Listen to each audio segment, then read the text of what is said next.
श्री क्षेत्र ज्योतिबा देवाच्या यात्रेवरून आलेल्या निनाम तालुका सातारा येथील सासनकाठीचे उंब्रज तालुका कराड येथे मंगळवारी 13 एप्रिल रोजी सायंकाळी 6 वाजण्याच्या सुमारास आगमन झाले।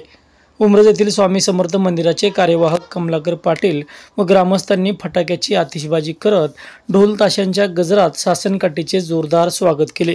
स्वामी समर्थ मंदिरापर्यंत वाजत गाजत सासनकाठीची मिरवणूक काढण्यात आली।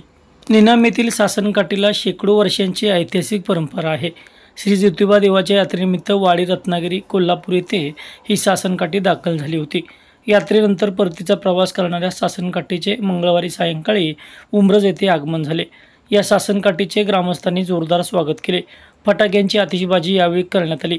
तसेच ठिकठिकाणी रांगोळीचा सडा टाकून सासनकाठीचे पूजन करण्यात आले। सासनकाठीसोबत आलेल्या भाविकांचे जल्लोषात स्वागत करण्यात आले। श्री स्वामी समर्थ मंदिर येथे सासनकाठी दाखल होताच शेकडो भाविकांनी दर्शनासाठी गर्दी केली होती। स्वामी समर्थ मंदिराचे कार्यवाहक कमलाकर पाटील कुटुंबीय व स्वामी भक्तांनी यावेळी परिश्रम घेतले।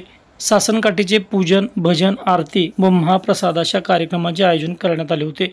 सासनकाठीच्या परंपरेविषयी यावेळी ग्रामस्थांनी माहिती दिली। निनामकारांची ही 100 वर्षापूर्वीची परंपरा अखंड चालू आहे। ही परंपरा चालू करत असताना निनामकारांच्या मानाची सासनकाठी वाडी रत्नागिरी यात्रा उत्सवासाठी दरवर्षी जात असताना यावर्षी 8 तारखेला सकाळी 6 वाजता मानाच्या सासनकाठीनं कोल्हापूर यात्रा उत्सवासाठी जाण्यासाठी प्रस्थान केले। प्रस्थान करत असताना सासनकाठी निनामपासून कोल्हापूरपर्यंत ज्योतिबा भक्तांच्या सोबत चालत जात असते, अनवाणी पायाने जात असते। त्यामध्ये जात असताना परंपरेनुसार आमच्या काही बैलगाड्या जात असतात। बैलगाड्यांच्या सोबत सासनकाठी पूर्ण या उत्सवासाठी लागणारा लवाजमा आमच्या विविध गाड्यातून जात असतो। 8 तारखेला सकाळी 6 वाजता निनाममधून आम्ही प्रस्थान केलं वाडी रत्नागिरीला जायला। 10 तारखेला संध्याकाळी सायंकाळी 4च्या आसपास आपण वाडी रत्नागिरी या ठिकाणी पोहोचलो। वाडी रत्नागिरी या ठिकाणी यमाई मंदिरापाशी पोहोचल्यानंतर आगमन सोहळ्याचा आमचा छबिना निघतो आणि तो श्री ज्योतिबाच्या मंदिरापर्यंत भेटीसाठी जात असतो। त्यामध्ये ज्योतिबा मंदिरामध्ये गेल्यानंतर आवाडात प्रदर्शन होते सासनकाठीचे आणि त्यानंतर ज्योतिबाची भेट घेऊन आमच्या ज्या ठिकाणी निवासस्थानाची जागा प्रशासनाने आम्हाला दिलेली असते त्या ठिकाणी आमची सासनकाठी उभी राहते। आणि वाडी रत्नागिरीचा ह्या वर्षीचा यात्रा उत्सव 12 आणि 13 या तारखेला होता। ह्या 12 आणि 13 तारखेमध्ये सासनकाठी मुख्य आणि धाकट्या छबिन्यामध्ये सामील झाली। अतिशय दिमागदारपणे हा सोहळा निनामकारांनी निर्विघ्नपणे सन्मानाने आणि मानाने पार पाडला।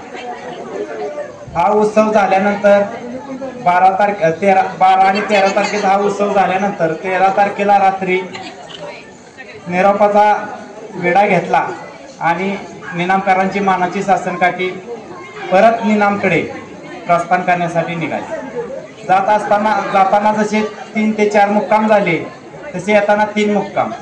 त्यामधील आज आमच्या निनाम गावचे जावई आणि या उंब्रज ठिकाणी सासनकाठी त्यांचं मूळ गाव कमलाकर पाटलांचं मूळ गाव उंब्रज या ठिकाणी आज निवासासाठी ही सासनकाठी आली। कमलाकर पाटील हे निनाम गावचे जावई आणि श्री स्वामी समर्थांचे भक्त असल्यामुळे धार्मिक गोष्टी त्यांच्या अग्रेसर असतात आणि त्यांच्या दारावरूनही सासनकाठी जात असते। त्यामुळे त्यांनी निनामकर देवस्थान कमिटीला आग्रह केला की सासनकाठी आमच्या स्वामी समर्थांच्या मठामध्ये निवासासाठी थांबू द्या। निवासासाठी थांबत असताना उंब्रजच्या हायवे पासून ते स्वामी समर्थांच्या मठापर्यंत जो पायी छबिना झाला, अतिशय चांगल्या प्रकारे त्यांनी निनामकारांचं आणि निनामकारांच्या मानाच्या सासनकाठीचं स्वागत केलं। असं स्वागत केलं की अंगावर शहारे आले की एवढं चांगलं स्वागत करत असताना इतर गावातील जे ज्योतिर्लिंग भक्त आहेत ते बी मानाच्या सासनकाठी असेल नाही तर वाडी रत्नागिरीहून आलेली ही मानाची सासनकाठीच्या दर्शनासाठी अलोट गर्दी केली।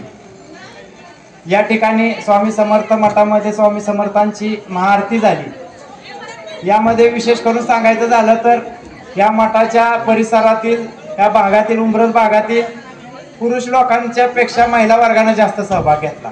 कौतुकाची गोष्ट आहे। धार्मिक गोष्टीत महिला अग्रेसर असतात। घरातील सगळ्या गोष्टी आटपून आमची सासनकाठी 6 वाजता येणार होती या आधी सूचना दिलेल्या असल्यामुळं सगळं आटपून या ठिकाणी हजर राहिल्या।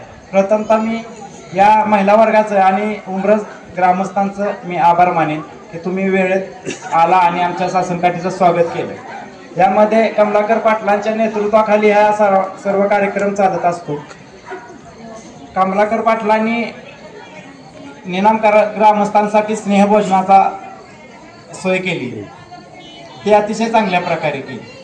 आजचा मुक्काम याच ठिकाणी उंब्रज ठिकाणी होईल। उद्या सकाळी 6 वाजता सासनकाठी निनामकडे प्रस्थान करेल।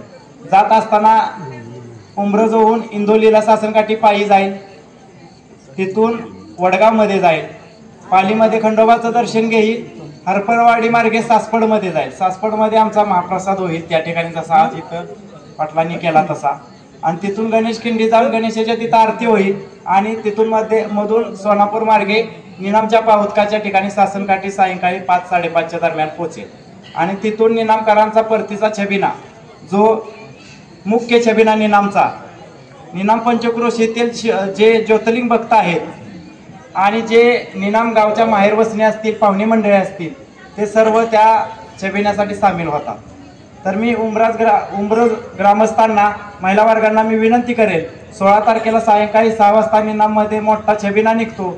छबिन्याचं स्वरूप असं असतं, निनाम पाहुतकापाशी छबिना सासनकाठी पोहोचल्यानंतर 6 वाजता सासनकाठीचा छबिना चालू होतो, ते ज्योतिर्लिंग मंदिरापर्यंत येईपर्यंत 11 वाजतात। या प्रवासात या छबिन्यात अतिशय चांगल्या प्रकारे देवाचं दर्शन घेतलं जातं। महिला वर्गांचा भरपूर प्रमाणात सहभाग असतो। यामध्ये हा ज्योतिर्लिंग देव आहे आमच्या निनामकरांचा, ही मानाची सासनकाठी आहे। ही नवसाला पावणाऱ्या लोकांसाठी जे काही लोक नवस करतात, काही गोष्टी मागतात देवाला, त्यांच्या नवसाचे काही नारळाचा तोरण असेल, देणगी स्वरूपात काही मागणं मागितलं असेल, पैशाची माळ असेल किंवा इतर स्वरूपात काही गोष्टी जे मागणं मागितलेलं असतं, जो भक्त ज्याच्या आपल्या इच्छेप्रमाणे जे मागतो आणि त्याची इच्छा पूर्ण झाल्यानंतर ते फेडण्यासाठी त्या ठिकाणी पाहुतकाच्या ठिकाणी ते फेडण्यासाठी येत असतो। त्या पद्धतीनं तो सोहळा चालत असतो। आणि रात्री 11 वाजता हा मानाची सासनकाठी ज्योतिर्लिंग मंदिर निनाममध्ये पोहोचल्यानंतर त्या ठिकाणी त्याची सांगता होते आणि 18 तारखेला त्या सासनकाठीचा पाकारणीचा जागेवर कार्यक्रम असतो। अशा प्रकारे हा निनामकरांचा यात्रा उत्सवाचा 8 दिवसाचा कार्यक्रम असतो। म्हणजे पाडव्याला चालू झाला की पाकारणीला 18 तारखेला संपतो। असा महिनाभर रोज काहीतरी पारंपरिक धार्मिक कार्यक्रम निनाममध्ये यात्रा उत्सवाचे चालत असतात। अशा प्रकारे आम्ही गेले 100 वर्षाहून अधिक वर्ष ही परंपरा अखंडित चालू ठेवण्याचं काम आमचा। विशेष करून सांगायचं झालं तर या यात्रा उत्सवामध्ये निनामकर ग्रामस्थांच्या सोबत तरुण वर्गांचं भरपूर प्रकारे चांगल्या प्रकारे योगदान असतं। त्याच प्रकारे या यात्रा उत्सवात सासनकाठी सोबत असणाऱ्या भाविकांना काही अडचण होऊ नये, काय दगाफटका किंवा इतर काही गोष्टींचा काही प्रॉब्लेम येऊ नये म्हणून एक पानपिठाचा उपास धरला जातो। त्या पानपिठाचा उपास धरण्यासाठी महिलांनी अतिशय चांगल्या प्रकारे उपास धरून त्या कार्यक्रमात कुठं विघ्न येणार नाही यासाठी प्रयत्न केलेला असतो। अशा प्रकारे हा निनामकरांचा यात्रा उत्सवाचा कार्यक्रम होत असतो। धन्यवाद। ज्योतिबाच्या नावानं